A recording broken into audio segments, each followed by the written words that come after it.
The Lemonade War by Jacqueline Davies. Chapter 1. Slump. Slump. Noun. A drop in the activity of a business or the economy. Evan lay on his back in the dark, throwing the baseball up in a straight line and catching it in his bare hands. Twop, twop. The ball made a satisfying sound as it slapped his palm. His legs flopped in a V, his arms stretched up to the ceiling, and the thought that if he missed, he'd probably break his nose made the game just interesting enough to keep going.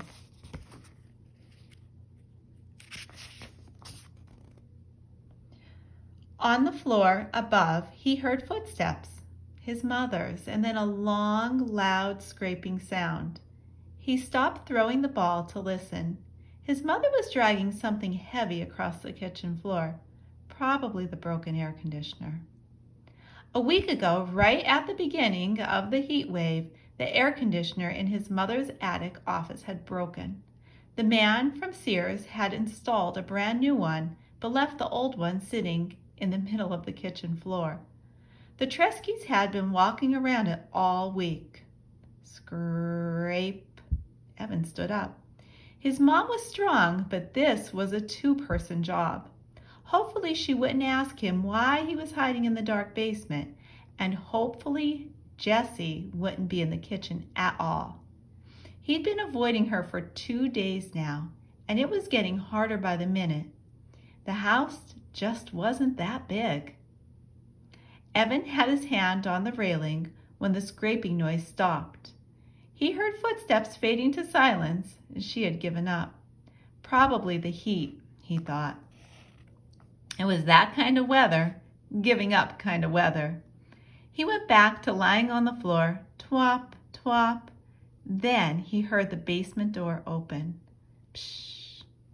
Evan caught the ball and froze. Evan! Jessie's voice sounded echoey in the darkness. Evan, you down there? Evan held his breath. He lay completely still. The only thing that moved was the pins and needles prickling his fingers. He heard the door start to close, long breath out, but then it stopped and opened again. Footsteps on the carpeted stairs. A black outline of Jessie standing on the bottom step with daylight squirting all around her. Evan didn't move a muscle. Evan, is that you? Jessie took one short step into the basement. Is that? She inched her way toward him, then kicked him with her bare foot. Hey, watch it, would ya? Said Evan, swatting her leg. He suddenly felt stupid lying there in the dark.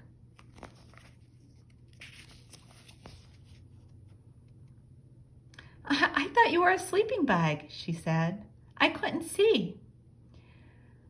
What are you doing down here? How come the lights are off? It's too hot with the lights on, he said. He talked in a flat voice, trying to sound like the most boring person on the whole planet. If he kept it up, Jessie might just leave him alone. Well, Mom's back in her office, said Jessie, lying down on the couch. Working. She groaned as she said the word. Evan didn't say anything. He went back to throwing the ball, straight up, straight down. Maybe silence would get Jessie to leave. He was starting to feel words piling up inside him, crowding his lungs, forcing out all the air. It was like having a chest full of bats beating their wings fighting to get out. She tried to move the air conditioner, but it's too heavy, said Jessie. Evan tightened his lips. Go away, he thought. Go away before I say something mean. It's going to be hot all week, Jessie continued, in the 90s, all the way up until Labor Day. Twop, twop. So what do you want to do? Jessie asked. Scream, thought Evan. Jessie never got it when you were giving her the big freeze. She just went right on acting as if everything was great. It made it really hard to tell her to bug off without telling her to bug off. Whenever Evan did that, he felt bad. "So what do you want to do?" Jessie asked again, nudging him with her foot. It was a direct question. Evan had to answer it or explain why he wouldn't. And he couldn't get into that. It was too complicated, too hurtful. "Huh? So what do you want to do?" she asked for the third time.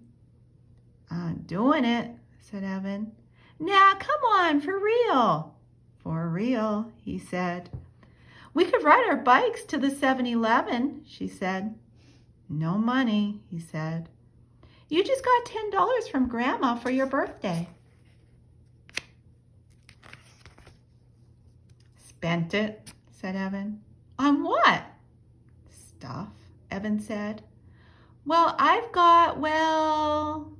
Jessie's voice dribbled down to nothing. Evan stopped throwing the ball and looked at her. "What?" Jessie pulled her legs tight to her chest. Nothing, she said. "Right," said Evan. He knew that Jessie had money. Jessie always had money squirreled away in her lockbox. But that didn't mean she was going to share it. Evan went back to throwing the baseball. He felt a tiny flame of anger shoot up and lick his face. Twop, twop. "We could build a fort in the woods," said Jessie. "Too hot." "We could play Stratago." "Too boring." "We could build a track and race marbles." "Too stupid." A thin spiderweb of sweat draped itself over his forehead, spreading into his hair. With every throw, he told himself, "It's not her fault." But he could feel this anger growing. He started popping his elbow to put a little bit more juice on the ball. It was flying a good 4 feet into the air every time. Straight up, straight down. Pop, twop, pop, twop.